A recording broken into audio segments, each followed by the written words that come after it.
My best friend confessed she'd been seeing my husband for a year. I smiled and said, "I know." She went pale.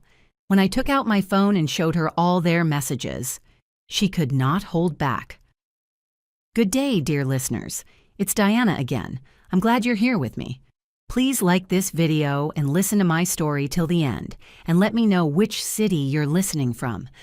That way I can see how far my story has traveled. People always ask me what the secret to a happy marriage was. I used to laugh and say, marry your best friend's opposite. What I meant was, marry someone steady, someone who balances you out. What I didn't say, what I never thought I'd have to say, was, and keep your best friend far away from him. My name is Claire Whitfield. I was 38 years old when my life split cleanly in two, the before and the after. Before feels like a photograph now, slightly overexposed, too bright to be fully real. We lived in a 4-bedroom house in Naperville, Illinois. Daniel and I had been married for 11 years. We had a golden retriever named Chester, a vegetable garden neither of us properly maintained, and a life that looked from the outside like exactly what it was supposed to be. Daniel was a project manager at a civil engineering firm, reliable, organized, allergic to conflict. We met at a friend's dinner party, got engaged after 2 years, married in September on a day when the trees in the park had just begun to turn orange. We weren't the kind of couple who finished each other's sentences. We were the quieter kind. The kind who sat in the same room reading different books and felt perfectly content, or so I believed. Mara Santos had been my best friend for 14 years. We'd met in grad school, bonded over bad coffee and worse professors. She was Puerto Rican, sharp-tongued, brilliantly funny, the kind of woman who walked into a room and immediately became its center of gravity. She was my maid of honor. She was the first person I called when I had a miscarriage at 34. She was, I believed, the person on this earth who knew me best. What a thing to be wrong about. The first signal came in March, about 14 months before everything broke open. I noticed it the way you notice a splinter. Not immediately, just a faint, persistent irritation that you can't quite locate. Daniel had started going to the gym on Tuesday evenings. Nothing strange. He'd always been the type to move through fitness phases. A few months of running, a few of weights, then nothing for a year. So when he announced he was getting back into it, I didn't think twice. But then I noticed he showered before leaving, not after. I filed it. Didn't say anything. I told myself I was being paranoid, the instinct of a woman who'd read too many cautionary Reddit threads. But something else started collecting in the back of my mind, like dust in a corner you try not to look at. Mara started canceling our Thursday dinners. We had a standing reservation at a Thai place on Main Street, had for almost 6 years. She'd cancel with perfectly reasonable excuses, a work deadline, a migraine, her sister visiting from Miami, each one plausible on its own. Together they formed a pattern I didn't want to name.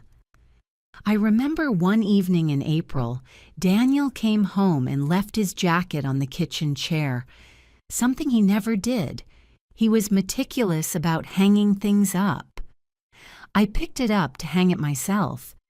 There was a faint smell. Not perfume exactly. Something musky and warm, like the interior of someone else's house. I hung up the jacket. I went to bed. I stared at the ceiling for a long time. By June, there was a new habit. Daniel kept his phone face down, always, on the kitchen counter, on his nightstand, on the coffee table. A small thing, an absurd thing to fixate on, except that I remembered, with sudden, almost physical clarity, that he had never done that before, not once in 11 years. I didn't confront him. That surprised me later, looking back. But the truth is, I was afraid.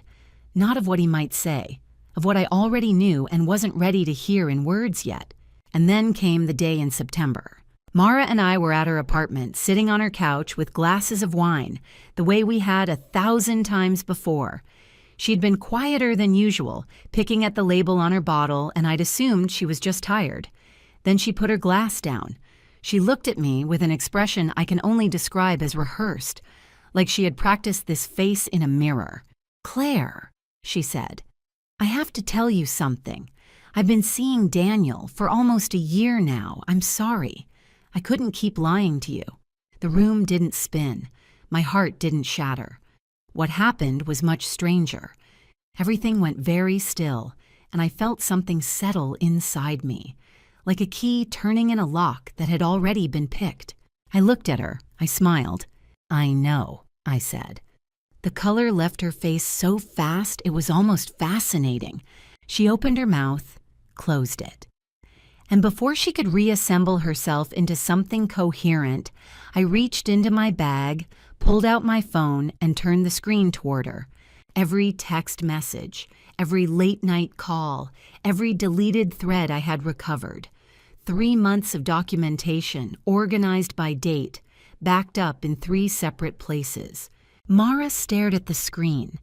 Her hands were shaking slightly, and for the first time since I'd met her, in 14 years of friendship, she had nothing to say.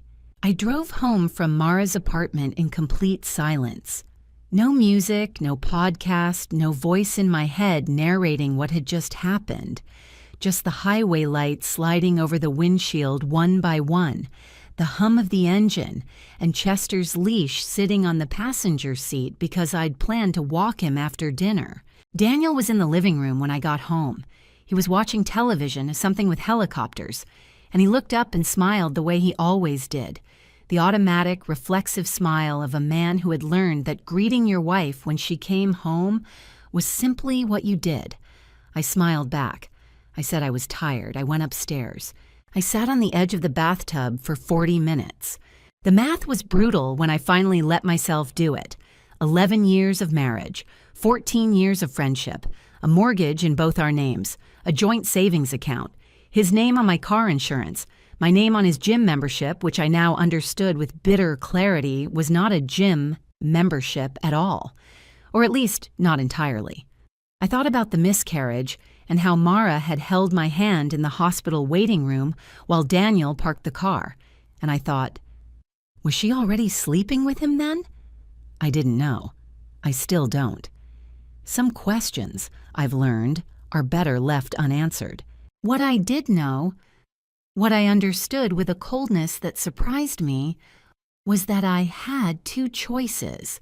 The first was to do what a devastated woman is expected to do: collapse, confront, cry, beg for an explanation, accept a partial apology, enter couples counseling, and spend the next several years wondering whether the reconciliation was real. I had watched other women do this. I understood the impulse. Grief makes you want to hold on to anything that feels familiar. The second choice was to be strategic. I chose strategic. The fear came later that night after I'd made the decision. It arrived not as panic, but as a slow, cold recognition of everything that could go wrong. Daniel was not a violent man, but he was conflict-averse in the way that sometimes tips, under pressure, into something unpredictable. Mara was sharper. She was the kind of person who, backed into a corner, would come out swinging. Between them, they had motivation to make my life difficult if they felt threatened. I had to be careful. I had to be precise. I opened my laptop at 2 a.m. and started a document I labeled Home Renovation Ideas, in case Daniel ever looked. Though he never touched my laptop, a habit of privacy that had, I now realized, served us both. I wrote down everything I knew, every date, every observation, the shower before gym pattern, the phone face down, the canceled Thursdays, the smell on the jacket, and then the photographs. Because that's what I hadn't told Mara in that apartment, what I hadn't shown her in full. 3 months ago, acting on something I couldn't yet name as certainty, I had done something I'm not proud of but do not regret. I had installed a keylogger application on the family laptop we kept in the kitchen. It was simple. It was legal on a shared device in a marital home, as I'd quietly verified, and it had given me access to Daniel's Google account, which was where, it turned out, he'd been communicating with Mara through a shared draft folder, a technique I later read, commonly used by people who want to leave no sent message trail. They wrote to each other in the drafts. They never sent the messages. They just opened the draft, read it, edited it, and left it there, like a dead drop in plain sight. I had screenshots of all of it. But screenshots alone, I understood this immediately, were not a plan. They were a weapon without a handle. I needed to think about what I actually wanted, not what I felt, what I wanted. What I wanted was this: to leave this marriage with every legal protection I was entitled to not be the woman who got quietly divorced and split everything down the middle while her husband and her best friend moved into the life I'd helped build, to protect my financial future. And, this took me longer to admit, to make sure that both of them understood, with full and public clarity, what they had done. Not revenge, accountability. There's a difference, and I needed to stay on the right side of it.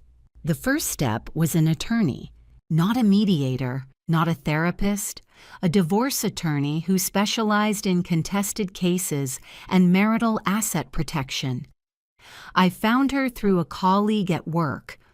I was a senior editor at a regional architecture magazine, and one of our writers had gone through a vicious divorce 2 years prior and had come out the other side intact. I emailed her the next morning from my work account. Her attorney's name was Patricia Hale. I made the appointment for the following Thursday, the slot that had, for 6 years, been my dinner with Mara. It seemed appropriate. I told no one. I went to work, I came home, I walked Chester, I cooked dinner. Daniel poured wine and asked about my day, and I told him about a deadline and a difficult advertiser, and he nodded in the way of a man who was listening just enough to seem present. I watched him carefully that week. He gave nothing away, neither did I. But something had shifted. I had stopped waiting for this to happen to me. I had decided to be the one who shaped what came next. The plan was just beginning to take form, and for the first time in months, I slept through the night. Patricia Hale's office was on the 14th floor of a glass building in downtown Chicago. Her waiting room had no magazines, just water and glass pitchers and a view of the lake that made everything feel very serious and very permanent. I liked that. I needed permanent. She was in her mid-50s, with silver hair cut close to her head and reading glasses she pushed up like a headband when she was thinking. She shook my hand, closed the door, and said, "Tell me everything. Don't edit." So I did. I spoke for nearly an hour. I told her about the keylogger. She didn't flinch. And she confirmed what I'd hoped. In Illinois, on a shared marital device, the legality was defensible, though she recommended we not make it the centerpiece of anything. I told her about the draft folder messages, the timeline of behavior changes, the financial entanglement. She took notes without interrupting. At the end, she closed her legal pad, looked at me over her glasses, and said, "You've been doing my job for 3 months." "Is that a compliment?" "It's an observation," she said. "What you have is useful. What you need is more. Specifically, something independent of digital access, something a third party can verify." She referred me to an investigative firm she trusted. She was careful about the word trusted. She said it the way you say the word when you mean it as a professional distinction, not a personal one. I hired the investigator, a man named Ray Costas, the following Monday. He was unremarkable in appearance in the way that investigators often are. Medium height, medium coloring, the kind of face that slides out of memory the moment you stop looking at it. He asked for a retainer, a list of known locations, and Daniel's schedule. I provided all three. For 3 weeks, I went about my life. Then something shifted. It started with Mara. She'd gone quiet after our apartment encounter. No texts, no calls. But on the 3rd week of October, she sent me a message that read, "Hope you're doing okay. Been thinking about you. Can we talk?" I stared at it for a long time. She had never, in 14 years of friendship, sent me a text that felt like a script. This one did. I didn't respond immediately. Instead, I noted the date and time and forwarded it to Patricia. 2 days later, Daniel came home from work and was unusually attentive. He asked if I wanted to go out to dinner. Not the Thai place, he was careful to suggest somewhere new. He refilled Chester's water bowl without being asked. He said, while I was reading on the couch, "I've been thinking we should take a trip. Maybe Vermont, before the snow gets too bad." Vermont. We hadn't taken a vacation together in 3 years. He'd always said he was too busy. I said Vermont sounded lovely. I watched his shoulders relax. I felt sick. They knew something. Not the full picture, again, not Patricia, not Ray, but they had sensed a change in the atmosphere, the way animals sense weather before it arrives. Mara's text and Daniel's sudden warmth were not coincidences. They were coordination. The draft folder was still being used. I checked carefully once, and I didn't read the full content, just enough to confirm that they were communicating with a new urgency. I told Ray to move faster. He called me on a Wednesday afternoon at 3:47 p.m. I was at my desk at work, door closed, and I remember looking at the framed cover of our winter issue on my wall while he spoke. "Mrs. Whitfield," he said, "I have what you asked for." He had followed Daniel to Mara's apartment building on 2 separate occasions. He had photographs, dated, time-stamped, of Daniel entering at 7:14 p.m. and leaving at 10:52 p.m. on a Tuesday, and again the following Thursday. He had photographs of them together in the parking garage of a hotel in Oak Park. Nothing explicit, but close enough. Standing together, touching, a hand on the small of a back. He emailed me the files in an encrypted folder with a password he gave me over the phone. I sat with the photographs open on my screen for exactly 4 minutes. Then I closed the window, sent the files to my encrypted personal cloud storage, and forwarded the password to Patricia. I walked to the office kitchen. I poured myself a cup of coffee. A colleague asked if I wanted to grab lunch, and I said yes, and we talked about a redesign project for 25 minutes, and I ate a turkey sandwich, and I was completely, utterly calm. Because now I had proof that hadn't come from my own hands. A third-party investigator, time-stamped photographs, an attorney who had already begun the paperwork for a petition citing marital fault, relevant in Illinois when arguing for an inequitable distribution of assets. This was no longer suspicion. This was no longer a wife reading between lines.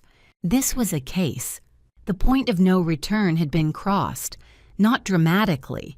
No slammed doors, no screaming in the kitchen. Just a Wednesday afternoon, a cup of coffee, and the quiet, absolute knowledge that what came next could not be undone. I was ready for that. Patricia filed the divorce petition on a Monday morning in early November. She did it without fanfare. No dramatic phone call to me, just a brief email at 8:43 a.m. that read, "Filed. He'll be served within 48 hours. Be prepared." I read the email in my car in the parking garage at work. I sat there for 10 minutes. Chester would need walking when I got home. I had a 10 a.m. editorial meeting.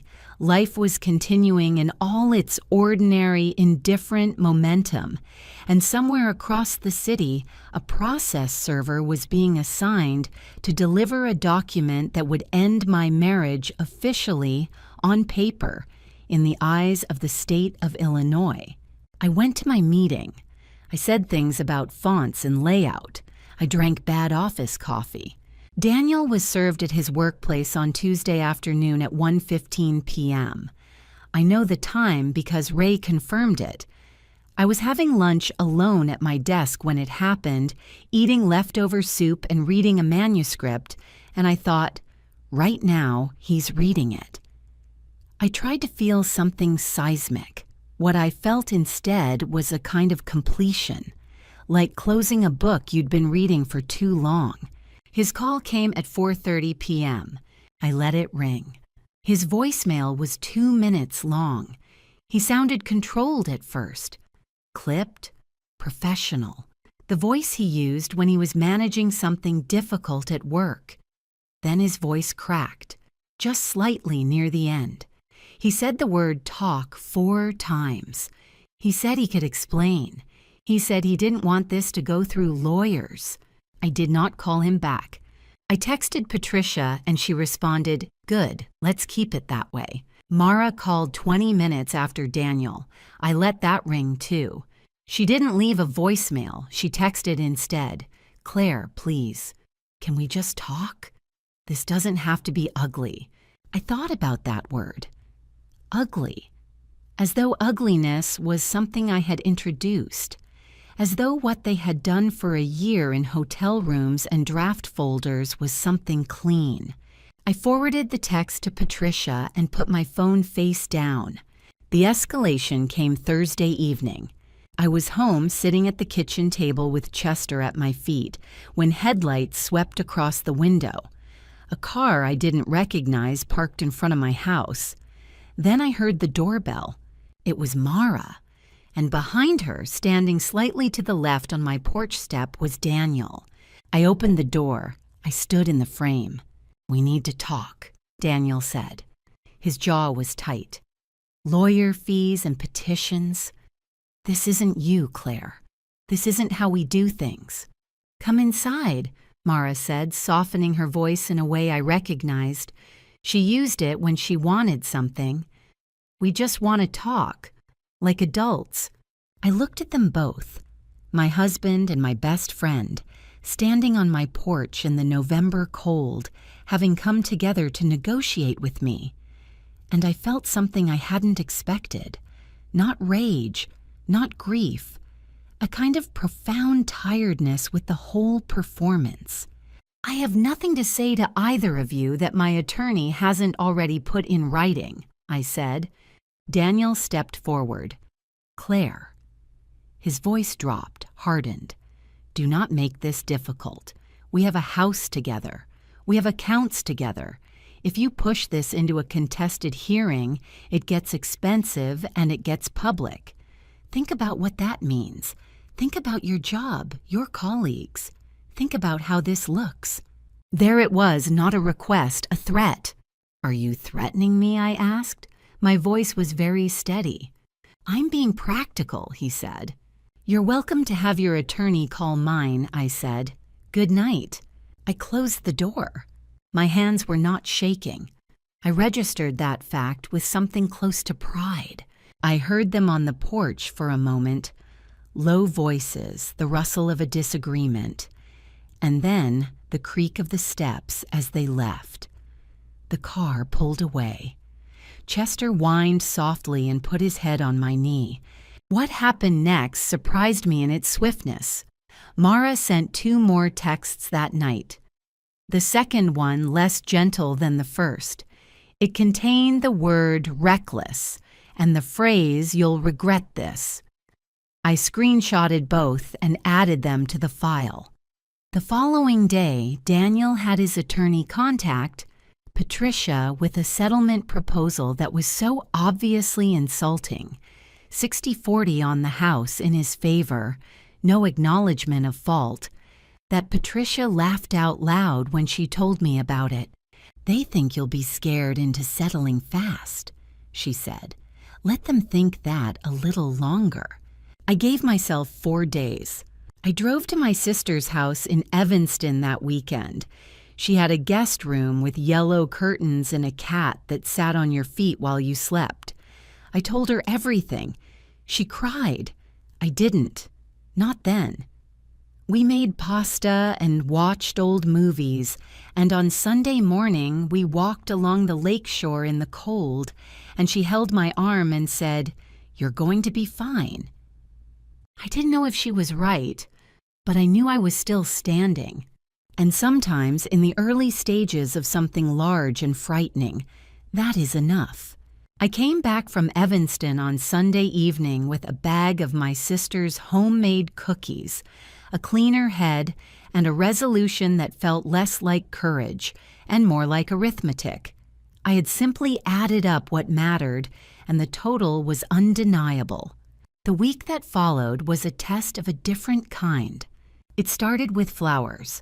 I came home from work on Tuesday to find a bouquet on my front steps. White peonies, my favorite, in a simple craft paper wrap. No card. I photographed them, left them on the step, and called Patricia. She told me to keep a record of every unsolicited contact. I added the photograph to the file and put the flowers in the recycling bin. On Wednesday, my phone rang from an unknown number. When I answered, it was Daniel. Not calling to argue, not calling to threaten. His voice was soft, almost tender, in a register I recognized from the beginning of our marriage. He said he'd been doing a lot of thinking. He said he'd been wrong. He said he missed me, and he missed us, and that Mara had meant nothing. Those exact words, meant nothing, and that if I just withdrew the petition, we could start over. We could go to Vermont. We could see a therapist. We could save 11 years. He spoke for nearly 4 minutes. I listened to all of it. Then I said, "Daniel, please communicate with me through your attorney." A pause. Then, "Claire, come on, don't be like this." "Goodbye, Daniel." I hung up. I sat for a moment afterward and searched myself for cracks, for the part of me that might want to believe the call had been sincere, that 11 years couldn't simply be archived and sealed. And yes, something was there, a flicker. The memory of who he had been before I learned who he actually was. But I had learned something in those 4 days at my sister's house. Grief and clarity are not opposites. You can mourn something and still refuse to return to it. I mourned it quietly, put the feeling aside, and moved forward. Mara's approach was more calculated. She didn't call. Instead, she emailed. A long, carefully written email that was, I had to admit, impressive in its construction. She acknowledged the pain she had caused. She used words like accountability and ownership. She said she had started therapy. She said she understood if I never forgave her, but that she wanted me to know the friendship had been real, that I had been real to her, that this had been a terrible mistake born of loneliness and a feeling of invisibility that she took full responsibility for. I read it twice. The writing was good, the emotion felt genuine, or was performed with great skill. With Mara, I had learned those two things were not always distinguishable.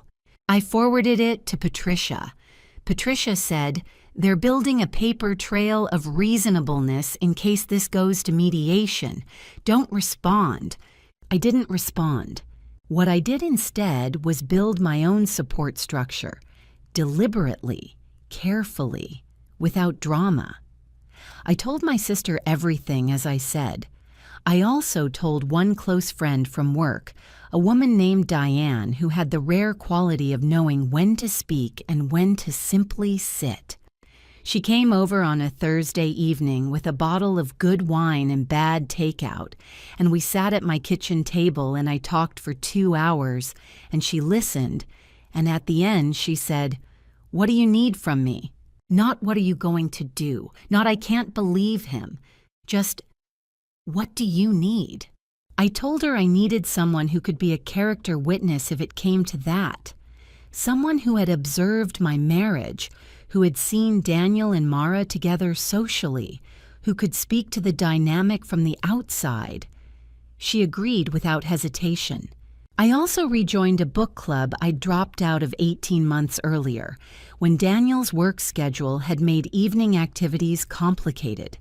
I now understood, with retroactive clarity, what those evenings had actually contained. The book club met on Thursdays at a library 2 miles from my house. The women there asked no difficult questions, offered no unsolicited opinions, and read interesting books. The normalcy was restorative in a way that surprised me. I was not hiding. I was not waiting. I was rebuilding the architecture of my daily life around the person I intended to become, not the person this situation had tried to make me into. Patricia called at the end of that week with an update. Daniel's attorney had made a second settlement offer, slightly more reasonable, but still well short of equitable. She recommended we decline. "They'll keep moving," she said. "They're not ready to go to court." "How do you know?" I asked. "Because if they were ready," she said, "they'd have stopped trying to contact you." She was right. And the fact that she was right, the fact that my resolve was functioning as leverage, gave me something I hadn't felt since before March, before the gym schedule and the face-down phone and the faint smell on a jacket. It gave me the feeling that the ground under my feet was solid. It was a Saturday in late November when they came again. I was in my kitchen making coffee, still in my weekend clothes, Chester circling my feet in his hopeful morning way, when the doorbell rang at 9:45 a.m., an hour calculated, I think, for its disarming ordinariness. Who rings a doorbell to intimidate someone at 9:45 on a Saturday morning? They did. Mara stood on the porch holding a paper bag that smelled of bakery. She was dressed carefully, not overdressed, but deliberately put together in the way she always was when she wanted to signal sincerity. Behind her, Daniel stood with his hands in his coat pockets. He looked tired in a way that was probably genuine. "We were in the neighborhood," Mara said. That sentence, "in the neighborhood," as though we were still the kind of people to whom that phrase applied. I looked at them for a moment. Then I opened the door wider and stepped back. I don't know why I let them in. Perhaps because I wanted to see it clearly. The performance face to face in my own kitchen, and know it for exactly what it was. They sat at my kitchen table. The bakery bag went on the counter, unopened. I poured myself a second cup of coffee and did not offer them any. Chester sniffed Daniel's shoes and went to his bed in the corner. Mara started. She said she'd been doing a lot of healing work. She said the email she'd sent had come from a real place, and she wanted me to know, sitting here in person, that she was sorry, truly sorry, in a way that no legal proceeding could measure. She said that I was the strongest person she knew, and that I deserved better, and that she understood if she had lost me, but she hoped that I wouldn't let this destroy what the 4 of us had built together. The 4 of us. She said it with such natural ease, as though she and Daniel were a unit I was expected to accommodate within my understanding of the social landscape. I looked at her. I said nothing. Daniel picked up from there. His tone was different from the phone call. Less soft, more practical, the project manager organizing a difficult situation. He laid out what a contested divorce would cost, in specific numbers he'd clearly gotten from his attorney. He talked about the house, how selling it in a contested proceeding during a difficult market would leave us both worse off than a negotiated settlement. He said the word reasonable several times, and then Mara, on cue, leaned forward and said, "Claire, we're not your enemies. We made a terrible mistake, but you can choose what kind of woman you want to be coming out of this." "What kind of woman you want to be?" I set down my coffee cup. "I know exactly what kind of woman I want to be," I said. "And she doesn't negotiate with people who have spent a year lying to her face." Mara's expression shifted, just slightly, just enough. The warmth dialed back. I could see underneath it the architecture of frustration. Daniel tried one more angle. He mentioned that a mutual friend, someone from our social circle, Salka, had asked questions. He implied, without stating directly, that if this became public, the narrative wouldn't be flattering to anyone, including me. A bitter divorce, he suggested, reflected poorly on both parties. People would talk. I would be seen as the wife who couldn't hold her marriage together. There it was, the mask slipping. "Get out of my house," I said. "Claire." Now, Mara stood first. Her mouth was pressed into a thin line. She picked up the bakery bag from the counter. She actually picked it up as if reclaiming something, and said very quietly, "You're going to regret how far you're taking this." "I'll make a note of that," I said. I held the door open. They left. I closed it behind them and stood in my hallway for a moment. My hands were trembling slightly. Not from fear exactly, but from the controlled force of having held myself still through something that had wanted to undo me. Mara's last words echoed, and I will not pretend they didn't affect me. They did. A cold ripple moved through my chest and stayed there for the rest of the day. But that evening, sitting with Chester on the couch, I turned the feeling over carefully, the way you turn a stone to see what's underneath. And what I found was this. They had come back. After the petition, after the threats, after the settlement offers, they had come to my house on a Saturday morning with pastries and careful words because they were scared, because I hadn't broken, because the plan was working. The fear didn't weaken me. It told me exactly where I stood. I texted Patricia. "They came to my house this morning. I have a time-stamped security camera log. I'll send the footage." She responded within minutes. "Perfect. That's contact in violation of what we discussed in the interim order. This helps us." I went to bed at 10 o'clock. I slept 6 hours straight, which was 4 more than I'd managed most nights since March. The hearing was scheduled for the second Thursday in December. Patricia had pushed for it with quiet aggression, filing motions that kept Daniel's attorney scrambling and limited the window for further delay tactics. The case was straightforward, she said. Not simple, but straightforward. We had documentation. We had third-party evidence. We had a pattern of behavior, a timeline, and now, courtesy of 2 unannounced visits to my home, a record of unsolicited contact following the filing. We also had the draft folder. Patricia had worked with a digital forensics specialist, discreetly, carefully, to authenticate the screenshots I'd provided and establish their integrity as evidence. The keylogger question was handled obliquely. The specialist had recovered the draft message data through a separate, cleaner method that didn't require us to disclose the keylogger at all. It was legal, it was thorough, and Daniel's attorney didn't know it was coming. I dressed that morning in a dark blue suit I'd bought specifically for this. I drank tea instead of coffee. I drove myself downtown and parked in the same garage I always used for work. The courtroom was smaller than I'd imagined. Procedural divorce hearings in Illinois rarely look like television.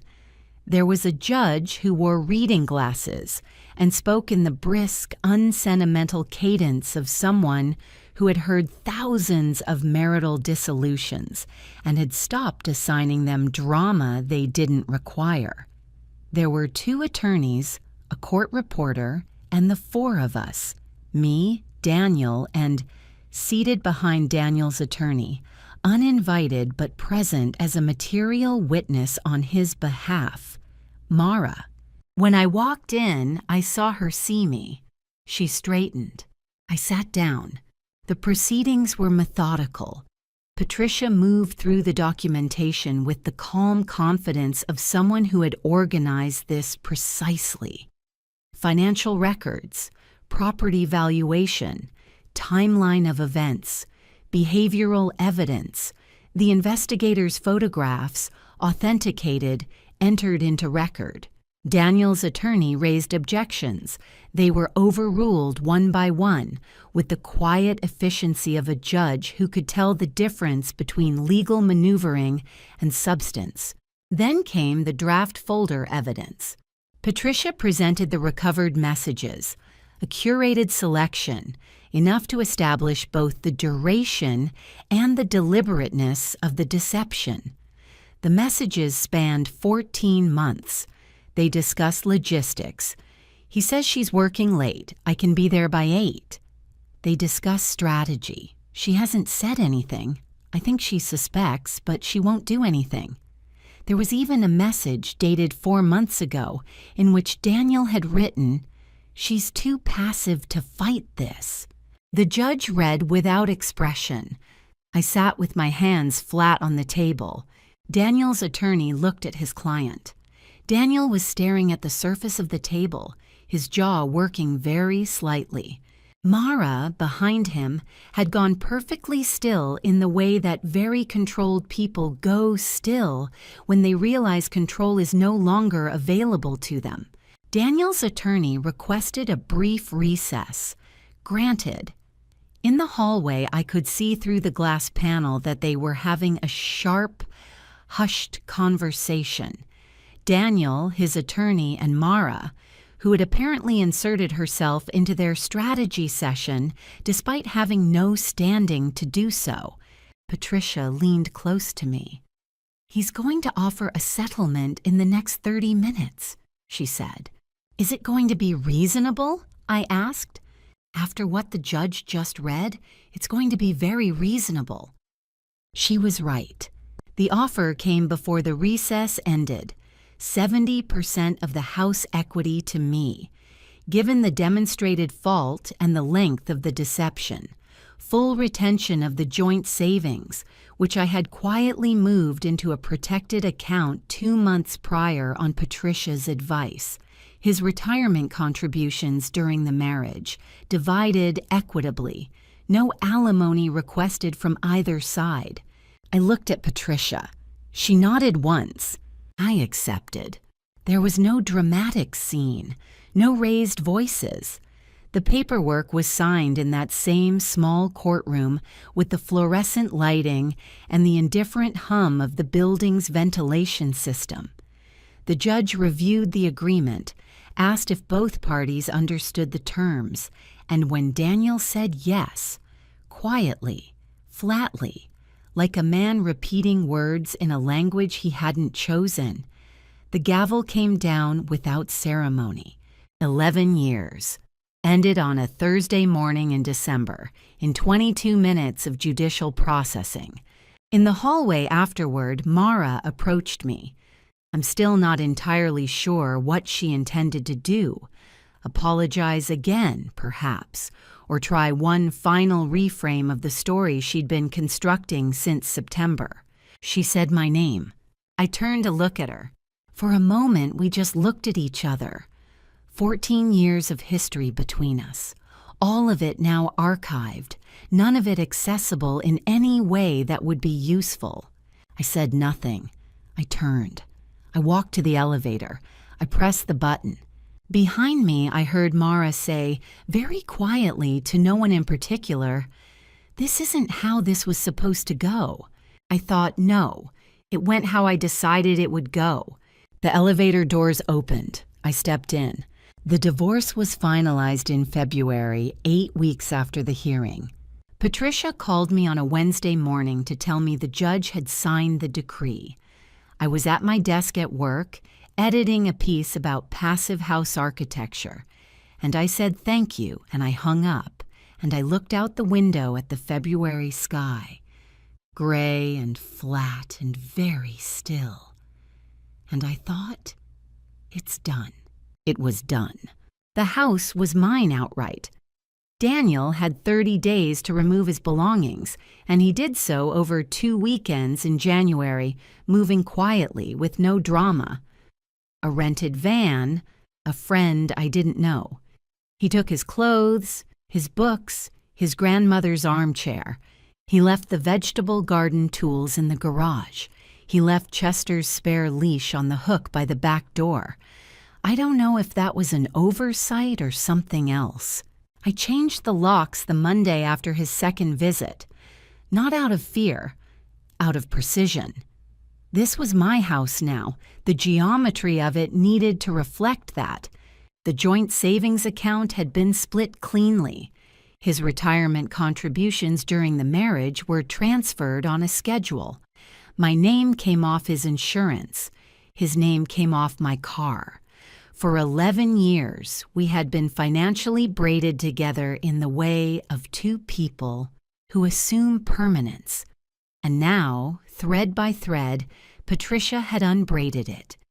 It took time and paperwork and several phone calls to financial institutions that could not understand why a married woman would be calling alone. But it was done. I received from the settlement enough to refinance the house on my own terms and establish a separate investment account that was mine alone. The first significant sum of money that had only my name on it since I was 26 years old.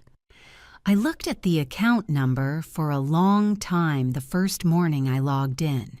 It felt like standing on land after years at sea. Not triumphant exactly, just solid, real, mine. Patricia sent me a handwritten note after the finalization.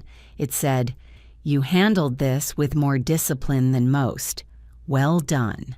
I framed it. Not out of vanity, out of the need to remember what discipline under pressure actually looks like when you feel yourself beginning to forget. Mara, in the weeks following the hearing, attempted 3 more contacts.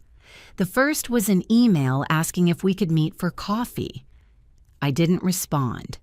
The second was a mutual friend being used as an intermediary, which I identified immediately and addressed directly with that friend, who had not known the full story and once told, withdrew from the role without argument. The third was a voicemail, left at 11 p.m. on a Tuesday, in which Mara's voice was unsteady in a way I'd never heard from her before. She said she was struggling. She said she didn't know who she was without our friendship. She said she was sorry in a way that sounded finally like she meant it. I listened to the voicemail twice. I deleted it. Not because I felt nothing, because what I felt was not my responsibility to manage. Daniel, I heard through peripheral channels, had moved into an apartment in the city. Whether Mara had moved with him or near him or not at all. I made a deliberate choice not to know. What they did with the life they'd constructed around my absence was not my story. It was theirs. they were welcome to it. What was mine? A house I was rebuilding, slowly and on my own terms. A job I was good at. A dog who loved me with the uncomplicated devotion that only dogs are capable of. A sister in Evanston who called every Sunday. A colleague named Diane who came for dinner on alternating Thursdays and always brought the wine. A book club that asked no hard questions and read interesting books. And something harder to name. A quality of presence in my own life that I had not felt, I now realized, for a very long time. Not since before the phone went face down. Not since before the showers, before the gym. Maybe not even before that. Patricia, at our final meeting, asked me what I planned to do with the resolution. I thought she was asking practically, next legal steps, estate planning, that sort of thing. But then I looked at her and understood she was asking something different. I plan, I said, to live very well. She smiled. It was the first time I'd seen her smile. It suited her. Spring came to Naperville the way it always did. Tentatively, then all at once. One morning in April, I woke to the sound of rain on the window and the smell of wet earth from the garden, and Chester was already sitting by the back door with his ears alert, and I thought, yes, this. I had started a kitchen garden properly for the first time since we'd bought the house. In the 11 years of our marriage, the vegetable patch had been a vague intention, something we meant to get to, something that remained perpetually half-planted and somewhat apologetic. Now I had organized it by season, built raised beds with cedar boards on a Saturday morning in early March, and planted things I actually knew how to cook with. Tomatoes, herbs, 2 varieties of lettuce, a row of kale I wasn't sure I liked but was committed to figuring out. Small things, but small things I had learned were where an actual life was made. Work had expanded in a direction I hadn't anticipated. I had pitched, in February, an idea for a long-form feature column. Personal narratives about how people's relationships with their homes changed during major life transitions. My editor had been cautious. The magazine had always been primarily aesthetic, not confessional. But she'd given me one column to test the concept, and the response from readers had been, to her visible surprise, and mine, overwhelming. The letters and emails arrived in a volume we hadn't seen for a standard piece in years. I wrote 3 more, then 4. By April, the column had a dedicated section and a reader community that sent me photographs of their own spaces, before and after, broken and rebuilt. I wasn't writing about myself explicitly, but I was writing from myself, and the difference was legible in every sentence, and I think that was why it worked. I joined a ceramics class on Wednesday evenings. I was bad at it initially. My bowls were lopsided, my glazes uneven, but there was something deeply satisfying about working with something physical and impermanent, something that required your full attention and didn't care at all about your feelings or your history. I got better, slowly, by my own measurements. In May, I had dinner with a man named Stephen, a landscape architect I'd met through a project we'd collaborated on for the magazine. We ate at an Italian place downtown and talked for 3 hours about soil composition, long-form journalism, and the specific psychological function of enclosed outdoor spaces. He walked me to my car and shook my hand and said he'd like to do this again. I said yes with a clarity that surprised me. We had dinner twice more before June, each one a little less cautious, each one more comfortable than the last. I was not rushing. I was not replacing. I was simply, tentatively, carefully staying open. Daniel and Mara. I learned what I learned not because I sought it out, but because it came to me anyway through the small, inevitable social currents of shared geography. Mara, I heard, had not fared well.